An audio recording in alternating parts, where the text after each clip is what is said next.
네, 안녕하십니까. 정인태입니다. 강신업 국힘 비판 자유공화당 창당 성공할까 이 주제로 말씀을 드리겠습니다.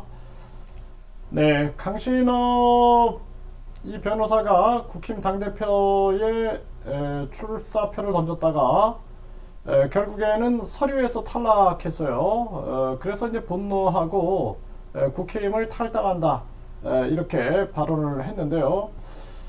그 이후에 이제 이 자유공화당을 창당하겠다 이러한 영상이 올라왔습니다. 이 강신업 TV에 보면은 이러한 내용들이 있습니다.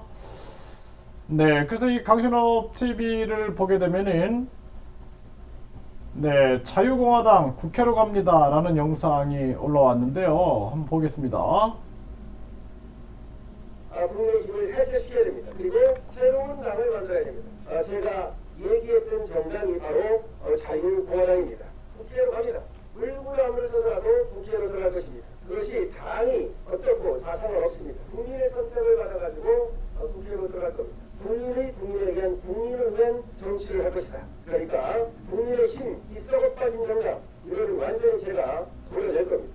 자유공화당이 보수 제1당이 될 것입니다. 국힘당을 해체시키겠습니다. 국힘당은 더 이상 희망이 없습니다. 국민의 힘을 해체시켜야 됩니다. 그리고 새로운 당을 만들어야 됩니다. 네, 이렇게 뭐 자유공화당 얘기를 하고 있는데요. 네, 이게 이제 정치가 사실상 이 정당 보조금 문제. 그래서 이 기성 정당들이 약 500억이라는 정당 보조금을 받아가서 자기가 나눠 쓰기를 하고 있어요. 그래서 강신업 후보가 정당을 창당을 했을 때 사실상 그 유지비가 만만치가 않습니다.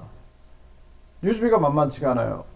거대 양당의 신물을 느끼고 제가 예전에 군소정당 창당에 나서가지고 군소정당에서 정책연구소장을 하면서 그러면서 정당을 이끌어가 봤는데 결국에는 이 경영난에 시달리게 되는 거죠. 그리고 언론 방송이 아예 다뤄주질 않아요. 국힘에 있을 때 이럴 때는 어느 정도 다뤄주지만 국힘이나 민주당 군소정당들은 아예 거의 다뤄주질 않습니다. 지금 보세요. 뭐 시대전환이라는 정당이 있는데 거기 국회의원 한 명 있습니다. 한 명. 그 사람도 한 명 있으니까 정당 보조금이 나와요. 네, 또 뭐 기본소득당이 있는데 거기도 국회의원 한 명 있습니다. 그러니까 거기도 정당 보조금이 나와요. 그래서 이제 국회의원 한 명씩 있으니까 그 국회의원들이 좀 다뤄주고 있는 거지. 정당은 거의 미미해야 합니다. 그리고 우리나라 그 군소 정당들이 얼마나 많은지 모릅니다. 네, 그래서 우리나라 이 중앙선거관리위원회에 들어가 보면은요, 중앙선거관리위원회 홈페이지에 들어가면은 이 정당들이 얼마나 많이 활동하고 있는가가 이렇게 나옵니다. 그래서 지금도 보면은 이 창당준비위원회 핵나라당 있죠. 그리고 여기 보면은 뭐 듣지도 보지도 못한 그런 뭐 가나코리아, 가자평화인권당, 가자환경당, 거지당, 네, 뭐 국가혁명당, 뭐 국민대통합당, 국민의힘, 요건 알지만 국민대통합당, 뭐 국민참여신당, 기본소득당, 깨어있는 시민연대당, 남북통일당, 노동당, 녹색당, 대한국민당, 대한당, 대한민국당. 이게 보세요. 대한국민당, 대한당, 대한민국당. 이거 뭐 대한당, 대한민국당, 대한국민당 엄청나죠? 더 밝은 미래당, 더불어민주당. 요거 더 밝은 미래당. 네. 여기 이제 더불어민주당 다르죠? 또 미래당, 민생당, 네, 민중민주당, 새누리당, 시대전환 신한반도당, 신한반도 평화체제당, 여성의당, 열린민주당, 우리공화당, 자유민주당, 자유당, 자유의 새벽당, 자유통일당, 정의당, 이 자유만 해도 보세요. 여기 뭐 우리공화당, 조원진 거의 안 다뤄져요. 여기도 국회의원이 없으니까 거의 다뤄지지 않아요. 또 자유민주당, 고영주, 이 고영주라는 인물이 알려진 인물임에도 불구하고 거의 뭐 국민들에게 소개가 안 됩니다. 또 자유당, 뭐 자유의 새벽당, 자유통일당, 이 자유통일당은 이제 그 정강훈 목사 그쪽에서 활동하고 있는 거죠. 정의당, 뭐 중소 자영업자당, 직능자영업당, 진보당, 친박신당, 충청의 미래당, 통일한국당, 한국국민당, 한국복지당, 한국독립당, 한나라당, 한류연합당, 혁명21, 홍익당. 이 혁명21 황장수, 그냥 황장수 이쪽에는 뭐 황장수 이 대표가 활동을 유튜브에서 많이 활동하고 있어요. 그럼에도 불구하고 뭐 다뤄지는 거를 볼 수가 없습니다. 뭐 홍익당도 마찬가지죠. 네, 홍익 학당으로 좀 이렇게 사람들한테 네, 뭐 철학이나 마음 공부 쪽으로 이쪽으로 좀 가고 있지. 이런 게 이게 현실이에요. 이게 정당이 몇 개입니까? 이게 수십 개입니다. 수십 개. 그렇죠? 예, 그래서 이러한 정당들이 빛을 못 보는 이유는 뭐냐면은 정당 보조금, 또 선거 보조금, 선거 보전금, 또 이들이 가지고 있는 국회의원들 특혜, 예, 특권, 거기에다가 이들이 특할비, 그리고 이들이 가지고 있는 이 공천 권력, 예, 이 돈에 대한 자기들의 독점, 이런 것들이 작용하고 있는 거예요.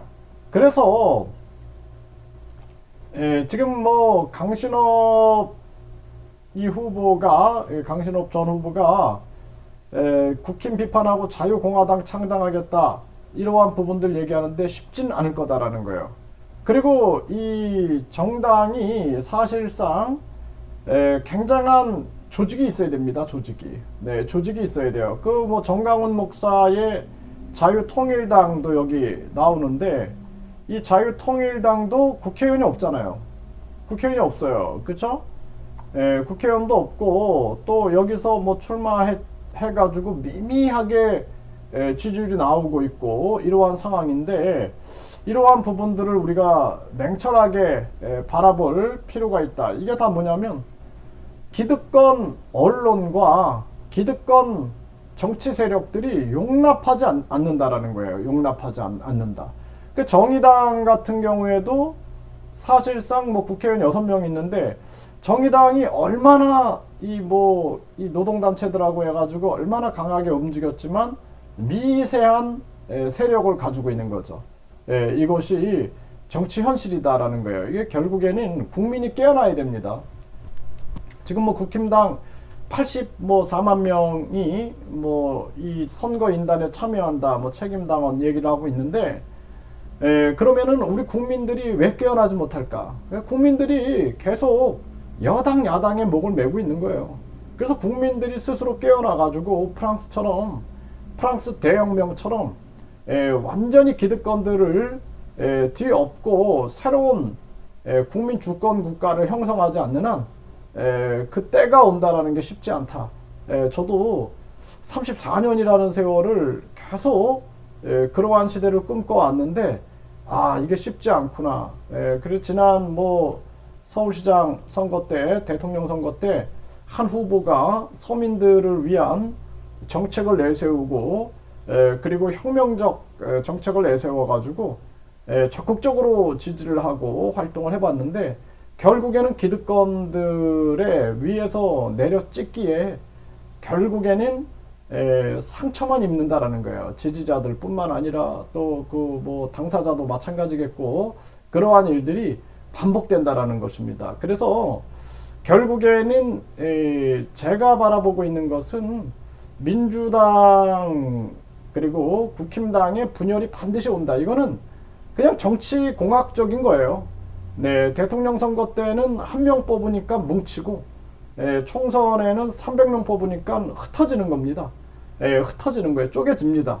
쪼개졌다가 이번에 이제 다시 또 쪼개졌다가 다시 대통령 선거 때 붙었다가 그리고 이제 그럴 필요를 못 느낀다 그러면은 이번에 찢어졌다가 완전히 위장된 내각제 형태로 간다. 그래서 분권형 대통령제라고 얘기하는 거죠. 뭐 분권형 대통령제, 이원 집정부제, 내각 책임제, 이거 다 똑같이 그냥 한마디로 말해서 그냥 위장된 내각제다. 그냥 뭐 유사 내각제다. 네, 변형된 내각제다. 이렇게 볼 수 있는 거죠. 그래서 지금 김진표 이 의장과 더불어서 계속해서 분권형 대통령제를 몰고 가고 있는 거예요. 그래서 이번 정치판은 사실상 윤석열 세력, 그리고 또 이재명 세력, 그리고 분권형 대통령제 세력, 이 세력 간에 큰 다툼이 있을 것이다. 저는 그렇게 보고 있습니다. 그래서 강신업 자유공화당이 창당된다 할지라도 찻잔 속에 폭풍이 되지 않기 위해서는 정치 흐름을 잘 읽어가면서 그 정치 지각 변동 속에서 어떠한 기회를 잡을 것인가 라는 것을 면밀히 지켜봐야 된다. 저는 그렇게 말씀을 드립니다.